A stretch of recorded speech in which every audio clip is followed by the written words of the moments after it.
Hello friends, good afternoon সবাইকে। তো আজকের ভিডিওটা আমার জিলেট 2023-এর ভাই বোনেদের জন্য। তো যে সকল ভাই বোনেরা তোমরা ডিপ্লোমা 2023-এ পাস আউট হবে এবং যাদের 4th বা 5th সেমিস্টারে অলরেডি সাপ্লি আছে এবং 6th সেমিস্টারে যাদের দুর্ভাগ্যবশত সাপ্লি আসবে, তারা কি জিলেট 2023-এর কাউন্সেলিংয়ে পার্টিসিপেট করতে পারবে? আর যদি তোমরা পার্টিসিপেট করতে পারো, সেটা কিভাবে?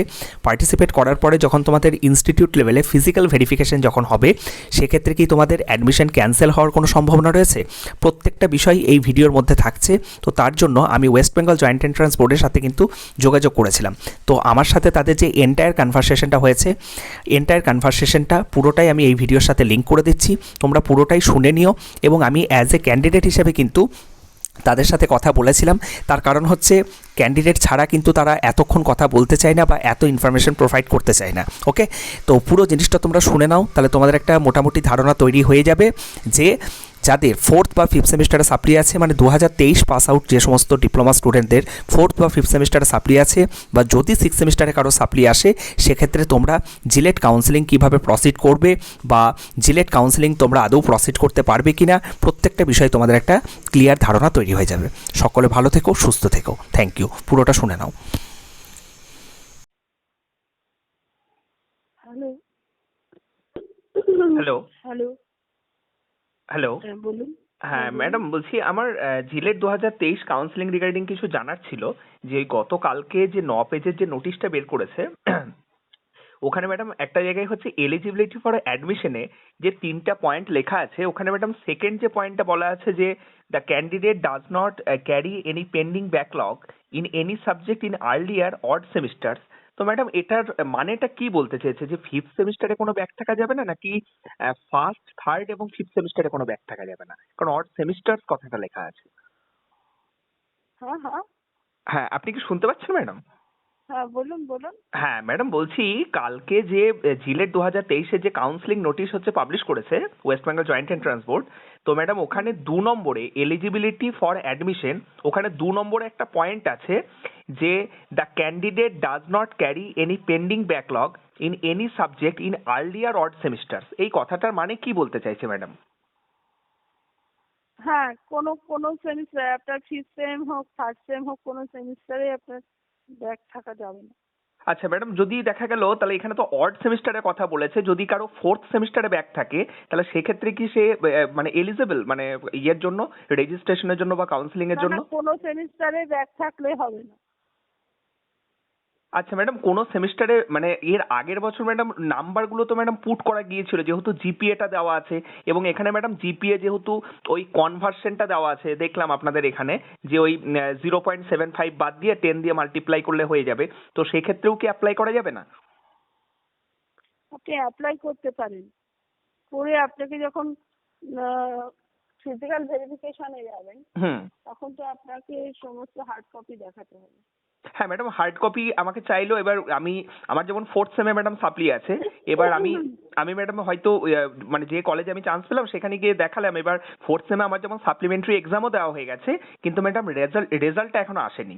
তো সেক্ষেত্রে কি আমি মানে এক মিনিট হোল্ড করুন, এক মিনিট। হ্যাঁ হ্যাঁ হ্যাঁ হ্যালো। হ্যাঁ হ্যাঁ ম্যাডাম বলুন। হ্যাঁ বলছি, আপনার যেটা আপনার ওইখানে অড রয়েছে, মানে আপনার 3rd 5th এগুলো হলে করতে পারবেন না। আচ্ছা 4th হলে আপনি করতে পারবেন অ্যাপ্লাইটা, কিন্তু সেটা 4th হলে সেটা 6th এর সঙ্গে হয়ে যাবে। কিন্তু এখানে যখন আপনি 6th এর তো এখনো রেজাল্ট আউট হয়নি, হুম। কিন্তু সেক্ষেত্রে আপনাকে 4th পর্যন্ত সমস্ত মার্কশিট কিন্তু দেখাতে হবে। আচ্ছা ঠিক আছে, 6 এরটা আপনি অ্যাপিয়ারিং বলে, যেহেতু 6 এর এখনো রেজাল্ট আউট হয়নি, অ্যাপিয়ারিং বলে রেখে দিতে পারবেন। কিন্তু 4th পর্যন্ত আপনাকে সমস্ত কিন্তু পাসিং মার্কশিট দেখাতে হবে ফিজিক্যাল ভেরিফিকেশনে। আচ্ছা, কিন্তু ঠিক ম্যাডাম আছে। ওই ফোর্থ সেমিস্টারে যেটা বললেন, তো 4th সেমিস্টারে অ্যাকচুয়ালি আমার জিপিএও দেওয়া আছে, কিন্তু একটা সাবজেক্টে যেহেতু সাপ্লি আছে, সেই জন্য ওখানে আমার পার্সেন্টেজ দেওয়া নেই। তো সেক্ষেত্রে আমি ওই জায়গাটা কি করব? মানে 4th সেমে তো এখনো পর্যন্ত আমার মানে সাপ্লিমেন্টারি যে পরীক্ষাটা দিয়েছি সেই রেজাল্ট ম্যাডাম যদি 6th সেমিস্টারের হয়তো 7 দিনের মধ্যে রেজাল্ট বেরিয়ে যাবে, সেখানে যদি আপডেট হয় ভালো, যদি সেখানে আপডেট না হয় তাহলে সেই রেজাল্ট বেরোতে ম্যাডাম এখনো দেরি আছে। তো সেক্ষেত্রে 4th সেমের জায়গাটা তখন কি করব? মানে ওই রেজিস্ট্রেশনের সময় যে কোয়ালিফিকেশন কোয়ালিফিকেশন ডিটেলসে যে অবটেন মার্কস যেটা বসাতে হয়, মানে আমাকে তো ফোর্থ সেমটা তো পাস করতে হবে, ওই জায়গাটা তো অ্যাপিয়ারিং করার কোনো অপশন নেই, তো ওই জায়গাটা তখন না, কি করব? হ্যাঁ, ফোর্থ সেমের মার্কসটা আপনি এখন বসাবেন ইয়েতে, আপনার যে মার্কস পেয়েছেন সেই অনুযায়ী আপনার যা সাপ্লির মার্কস যেটা আছে সেটা দিয়েই বসাবেন। আচ্ছা, মানে ওই একটা সাবজেক্টে তো নম্বর নেই, মানে একটা সাবজেক্টে যেহেতু ওটা সাপ্লি আছে বলে, মানে ওইগুলো ছাড়া হচ্ছে বাকি সাবজেক্টগুলোর ওভারঅল জিপিএটা দেওয়া আছে, তো সেই করসপন্ডেন্স আমার যে অবটেন মার্কসটা হবে আমি সেটাই বসিয়ে দেবো, তাই তো? সেটা বসিয়ে দেবেন। আচ্ছা, এবার সেক্ষেত্রে ম্যাডাম যখন এই ইনস্টিটিউটে যখন ভেরিফিকেশন করতে যাব তখন আমার কোনো ধরনের কোনো অসুবিধা হবে না, যে যেহেতু আমি ওটা ইয়ে করে দিয়েছি, মানে ওখানে যেহেতু ইনস্টিটিউটে গিয়ে আপনাকে কিন্তু ফোর্থ সেমের পাসিং মার্কশিটটা দেখাতে হবে, সেটা কথা বলছি। আচ্ছা ম্যাডাম, কিন্তু পাসিং মার্কশিটটা মানে যেটা হচ্ছে আমাদের ওই 4 থেকে 8 তারিখের মধ্যে ভর্তি হওয়ার কথা বলা আছে, ফার্স্ট অ্যালটমেন্ট থ্রু যদি কোনো কলেজ পাওয়া যায়, তো তখনও পর্যন্ত যদি ফোর্থ সেমের রেজাল্টটা যদি না বের হয়, তো সেক্ষেত্রে ম্যাডাম মানে কি তাহলে কিন্তু ক্যান্সেল হয়ে যাবে। আচ্ছা, তখন মানে আমি বসাতে এখন নাম্বার পারি, কিন্তু আমাকে যখন মানে ইনস্টিটিউটে যখন আমার সমস্ত ডকুমেন্ট ভেরিফিকেশন হবে তখন আমাকে ফোর্থ সেমে পুরো মানে রেজাল্টটা ওখানে পাস দেখাতে হবে, ওখানে মানে কোনো ধরনের কোনো মানে ব্যাকলগ থাকা যাবে না। না, সেটা দেয়া আছে, ওখানে পয়েন্টে দেয়া আছে। আচ্ছা ম্যাডাম, কোন পয়েন্টে একটু যদি মানে আসলে পয়েন্টগুলো না ম্যাডাম। ওখানে দেখুন, ওইভাবে তো বলা সম্ভব না, আপনি নোটিশটা দেখুন, নোটিশটা পুরোটা পড়ুন, ওখানে দেয়া আছে। আচ্ছা ম্যাডাম, আর ফিফথ সেমিস্টারে যদি কারো যদি সাপ্লি থাকে তো সেক্ষেত্রে হবেই না, তাই তো? না না না। আচ্ছা আচ্ছা, আর সিক্স সেমিস্টারে যদি কোনো কারণবশত ম্যাডাম দেখা গেল যে আমার কালকে যদি সিক্স সেমিস্টারের রেজাল্ট বেরিয়ে গেল এবং বাই চান্স যদি সিক্স সেমিস্টারে কোনো সাপ্লি থাকে, তো সেক্ষেত্রে কি আমি এলিজেবল? ক্যান্সেল হয়ে যাবে, তো ক্যান্সেল হয়ে যাবে। আচ্ছা, চাকরি থাকলে কি আর হবে না? সিক্স সেমে ম্যাডাম অ্যাপিয়ারিং করেও করা যাবে না? সিক্স সেম তো আপনি অ্যাপিয়ারিং করে করছেন। না না ম্যাডাম, এবার আমি আপনি আমি বলছি যদি দেখা গেল এখনো পর্যন্ত তো জিলেটের কাউন্সিলিং স্টার্ট হয়নি, 28 তারিখ থেকে স্টার্ট হবে। অ্যাকচুয়ালি এবার আপনার স্ট্যাটাসটা, আপনি ক্যান্ডিডেট, হ্যাঁ ম্যাডাম। তো আপনার কি স্ট্যাটাস বলুন তো?